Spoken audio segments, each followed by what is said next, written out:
My name is HUNID, and you're watching HUNID Speaks. Hi, I'm Sy'Nariea. I'm from Brennan High School, and I'm committed to Temple University. Temple University. All right. So getting right into it, what sparked your love for basketball?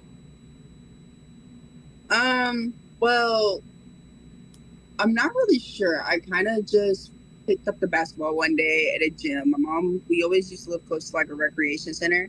So my mom would always, let me go to the gym. And then when she realized like putting me in sports was a good thing, because I was always taller than everybody else. So she put me in basketball, and I remember I was in fourth grade and I was playing with like sixth graders Wow. because of how tall I was. So she put me with that team, and from there I always played up in a way. When I moved, I didn't really play up, and I played against girls that were my age, and I kind of killed them. hmm So yeah. So playing up, how much of an advantage do you think that gives you playing further on in your career? Playing up, it gives me an advantage to like, I feel like I'm able to like, what's the word? I feel like I'm able to grow better as a player. Playing against people that are older than me, learning from the mistakes and learning and figuring out like, okay, what's a combo to this or what's a combo to that, versus people that are playing at my age, which some of them don't really know, like, oh, this is an alternative combo, or you can't do this or you can't do Yeah. that.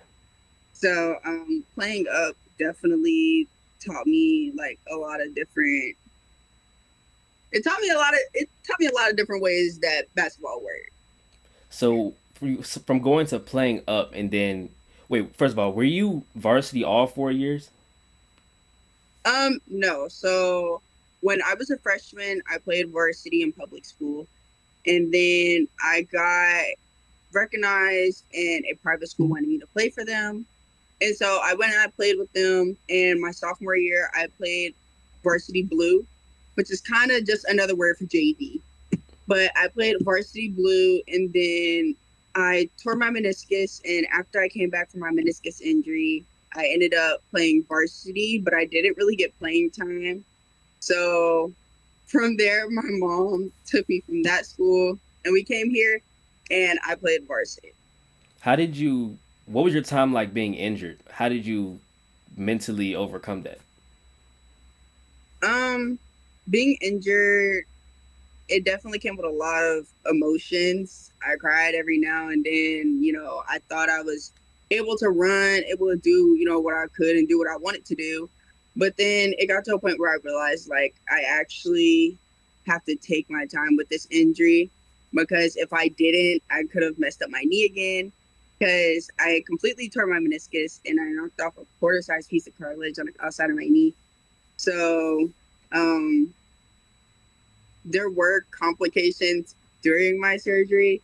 So when it came to recovery, I realized like I actually need to like recover, like take it serious and not try to rush myself back. What was physical therapy like? Um, Physical therapy, although it was painful, my physical therapist made it very fun for me. I don't think I've ever cried at physical therapy, but every time I went in there, I had fun. And at the same time, while I'm having fun, I'm also strengthening my knee at the same time. So I enjoyed physical therapy, honestly.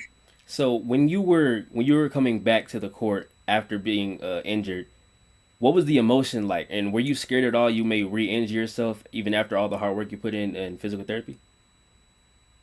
I actually was, but my issue was in practice, I was never, ever, ever afraid of like re injuring myself. And then when it comes to game time, I was just I don't really know. Like, like kind of like very timid when it came to like game time, versus in practice, I was just doing whatever I wanted and looking like I was freaking Superman. And my coach was like, "Hey, you need to calm down a little bit. You just came back from injury. Calm down." And I was like, nah, I'm good. Hmm. So, um, yeah, it was a very interesting time. So after being injured, did you ever think of yourself being even considered for offers? Even after the injury, did you think that you would bounce back like that to be able to commit at a certain point? Um, for myself, I had goals set for myself, which before I got injured, I was really popping in basketball. Um, I was getting double doubles almost every game. Um, I was getting well known in the DMV, and then when I got injured, I felt like I just fell off the face of the earth because I had multiple D1s talking to me, and then as soon as I got injured, they stopped reaching out to me. They stopped communicating with me. They stopped emailing me, and I was just like, dang, I gotta come back some way somehow. So after a few months, I came here, played basketball, did my thing, and I think it was mid-season. Mid-season, I got a call from the Temple coach. She was like, "Hey, we want to get you down here for a visit ASAP. I love the way you play. You look like a dog on defense. You love the rebound, and I love it." And I was just like, oh my gosh, like this is actually happening. What the heck? Like it kind of took me by surprise. So I was like, okay. So I went from the mindset of knowing that I had a goal for myself, and I'm glad I stuck to that goal. So it was basketball or nothing. You knew you had to lock in. Right. So with the offer process and the commit process, what's that like? What was that like for you? The offer process, I was literally at school. It was mid basketball practice. We were in the weight room. And I remember the coach texted me earlier that day and was like, "Don't forget our call, da da da da." And I was like, "Oh, I won't." And then I was in the weight room lifting weights and I completely forgot. So I told coach, I said, "Coach, I forgot. I got a college call today." And she was like, I, and I was like, "Sorry, I gotta take it." So I took my phone and I ran outside in the parking lot because it was so loud and the connection in the school is terrible. So I took the phone call outside. She told me she wanted me to get me on an offer or like not offer, a visit. And I was like, okay. We scheduled a visit for me to come down there. I think I came down there like what, 2 or 3 weeks later. Came down there. I got to visit the campus, and I was also majoring in pre-med, so I got to look around the medical part of it. And I kind of knew from that instant, like I liked it. Like talking to the coach, meeting the players, you know how like you go to a college and you be like, this don't really feel right. This feel funny. Like I didn't feel that way. I felt kind of like this. So when she took me back in the office and she was like, we're gonna offer you a full ride scholarship, everything paid for. I was like, what? I was like, huh? Me? Like, when I tell you I was surprised, I was surprised. So I think that weekend was like the best weekend. They got me a hotel, took me to dinner. Like, overall, the whole offer process was so much fun. Never experienced anything like it, and most definitely will never forget it. So how fast were you able to actually commit and say that this is where I'm going? After all that, you knew you instantly liked it and you wanted to lock it in. How fast was that process? Um, I ended up texting the coach about a month later because I was waiting to see what like my other options were before I like committed. So I waited like a month or two to just see, like if anything else comes in. Nothing else came in that really suited me. I had other college calls, but they didn't really have my type of interest. Like I didn't really have an interest in them. So I think it was at that point where I knew Temple Temple College that's my school. Like that's where I want to go. So I remember I was on punishment when I made this decision. So I literally took it upon myself and I found the coach's email. and I emailed coach, and I emailed the recruiter, and I emailed the lady that does the school, and I emailed them, and I was like, I think y'all need a snowy on y'all's team. I would love to commit to your school. And they emailed me back, and ever since then, it's been really good. Hey, that's good. And also, I got a question about the how people look at the All Star game. So, do they look at the All Star game and do they take that as like how you're? I don't know how to explain it. Like, are scouts looking at the All Star game basically to see further in your performance, or is nobody really paying attention to that scouting wise? At the All-Star game, I wasn't really sure. I didn't know what coaches were in the building. All I knew is that I was at an All-Star game. I thought it was my last game. Come to find out, it's not my last game. But I thought it was my last game, so I was like, let me just go out here and have fun. So I went out there. I did my thing. I got MVP, and my college coach was proud of me. So I don't really know who was in them stands, but all I know is that I went out there, I had fun, and I had a blast. How did you feel winning that MVP with all those great players around you? How did it feel that you were the one? It felt very good. When I tell you, a moment feels good with me when I get like the real cringe, like, like, ooh, that's how you know something is actually special to me because moving here, I was like, Texas is known for basketball. Like, they got good girls teams, good basketball teams. And then when I looked up Brennan, I knew like it was either bring my game or, ride the bench. And so I had to bring my game, and I brought my game. I trained with one of my teammates' brothers. Um, I was out late on Saturdays and Sundays.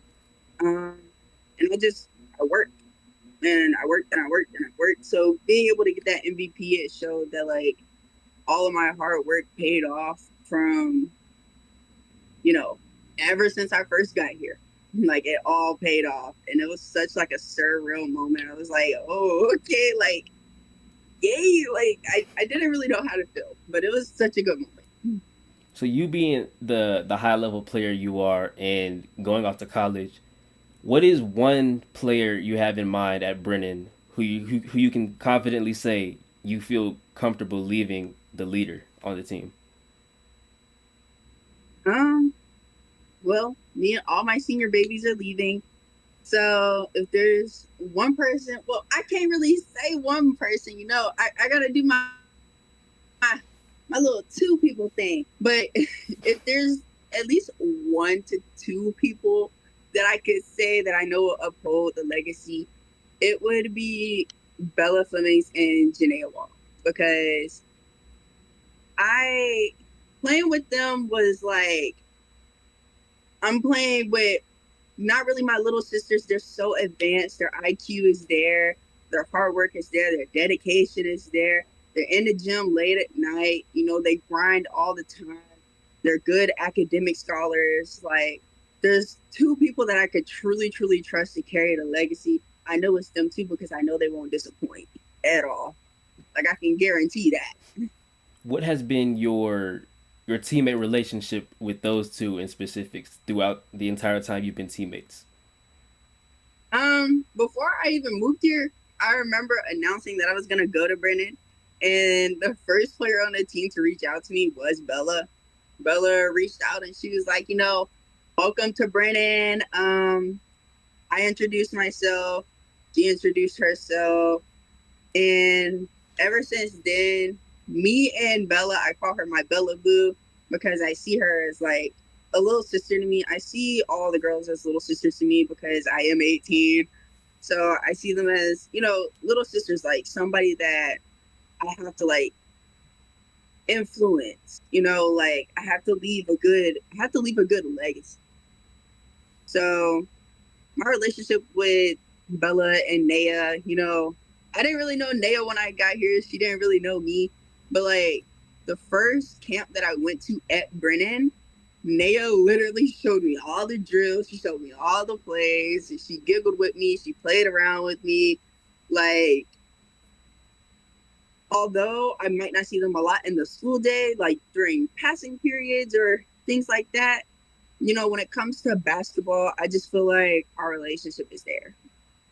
What is one piece of advice that you feel like you gave them and they're gonna take with them throughout their entire career?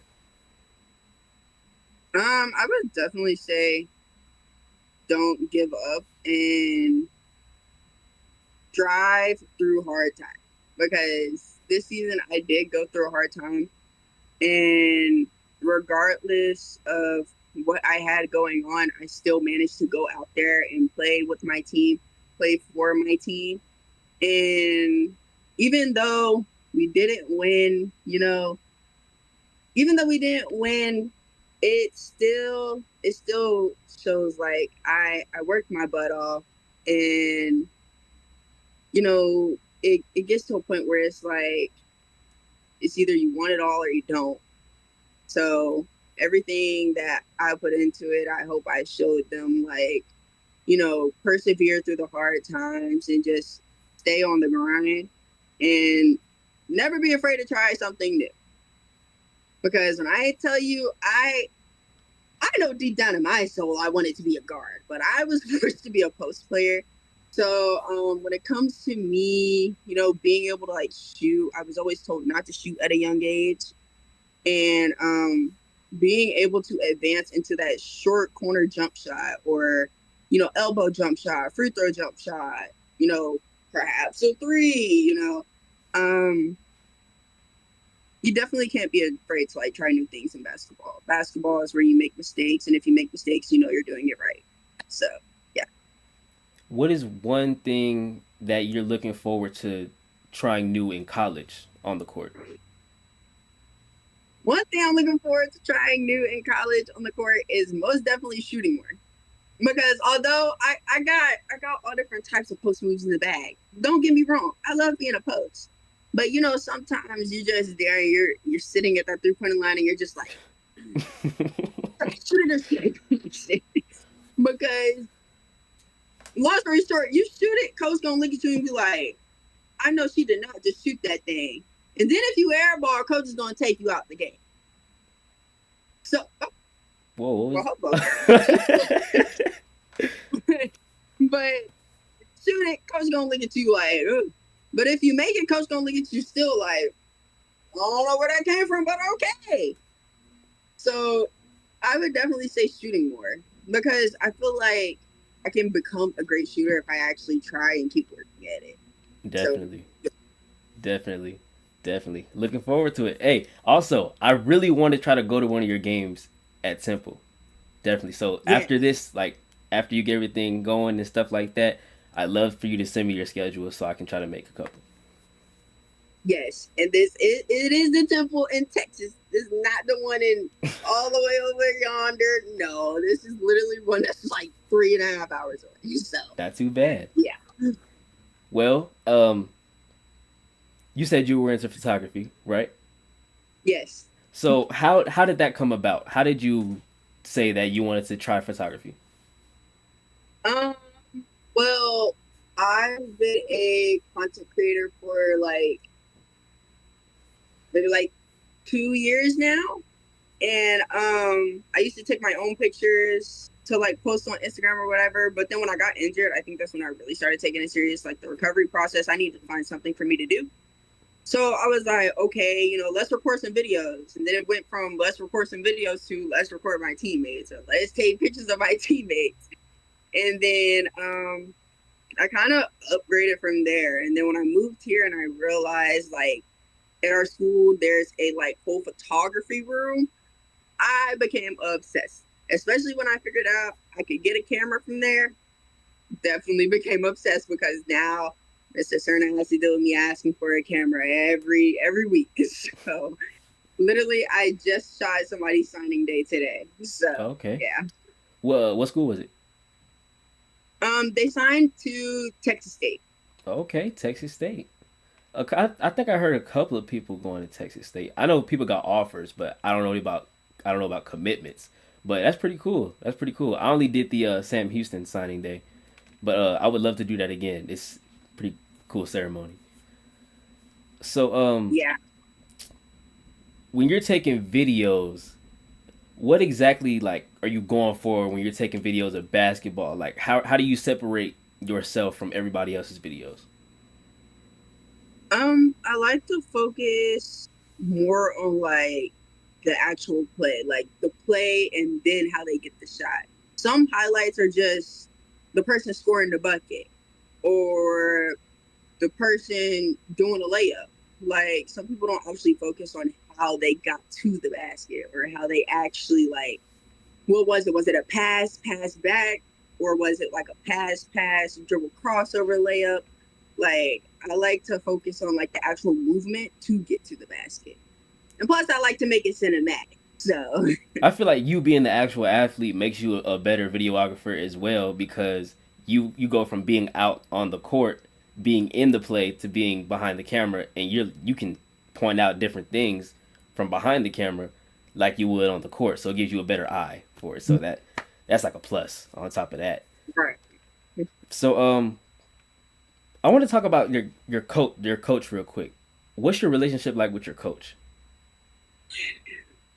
I love my coaches. If you're talking about my head coach, I love Coach C to death. Coach C is like a funny auntie to me. Like she's just so funny, but she's also encouraging, and she always wants what's best for us. And if that means she has to be strict on us, she's gonna be strict on us. She's really a very good coach, and I'm super glad that I got to be able to be coached by her this year because I definitely felt like I got better this year. You know, not just with her, but with all of our coaching staff, including Coach H and Coach Johnson. Coach Johnson and Coach H mostly work with the post players. Coach C works with the guards. But like, if you mess up, they're gonna point it out to you, and they're gonna keep it a buck with you. They're not gonna sit there and lie to your face. They're gonna tell you straight up. And if you can't take criticism, then I don't know what to tell you because you're gonna have to learn to take criticism. But I actually love my coaches. So you had the same coach all 4 years. No. So those are my coaches here in Texas for senior year. My other Right. coaches, I don't really know what to say about my other coaches. I know there's one coach that I still have contact with. He's the one who actually worked with me with my post moves, and I will forever be grateful for him because he never gave up on me. Then I also have my two trainers back in the DMV, and they never gave up on me. And even after an issue happened, they always made sure that I was good. They made sure I had a team to play with. They made sure that, you know, I was in the gym and I was getting that work in. They always looked after me. Whether it was I needed a ride to practice or I wanted to get in the gym or I just wanted to go play some pickup. They always had my back on that, and I very much appreciate it because without that, I, I probably wouldn't be where I am today. So right here, this segment is called Words of Wisdom. You're actually the third athlete to participate in this segment. All you do right here is you just tell the city of San Antonio's athletes some advice on whatever you want, just whatever you like. What do you got to say to the athletes of the city? Um, Athletes of San Antonio, I would say keep working and stay determined and don't give up. There's gonna be times where it's like, man, I can't take this no more. I'm in pain. I'm hurting. Like this is so stressful. But you gotta realize at the end of the day, it's all gonna be worth it eventually. You know, all that pain, all that stuff. There's always gonna be a rainbow on the other side. So, although it may take a whole bunch of challenges just to get there, just know that you're going to see a brighter day. You're going to see the better side eventually. Because I definitely thought I was seeing the better side, and the Lord told me, "Hold on, we need to start you over." And he indeed started me over, and this was the best season that I've ever had within my high school career. And I'm glad I got to experience it with these girls. So if there's one thing I would say is definitely stay determined and never have a negative mindset. You have a negative mindset, it's going to throw you completely off. Make sure you always have a positive mindset. Always try to find a positive in something. You know, you can give yourself hard criticism, but just don't take it to like heart. So hard. You have to learn to take constructive criticism, and you got to learn to take that criticism and fix it. So just stay determined and stay working hard, and you're gonna see a rainbow on the other side. Trust. Great advice. Great advice. I'm sure a lot of athletes will take that and they'll be great with it. Well, thank you for your time. That's really all I've got for today. Is there anything else you'd like to say? Nope. All right. Well, that'll be it for this one. All right. Thank y'all for joining.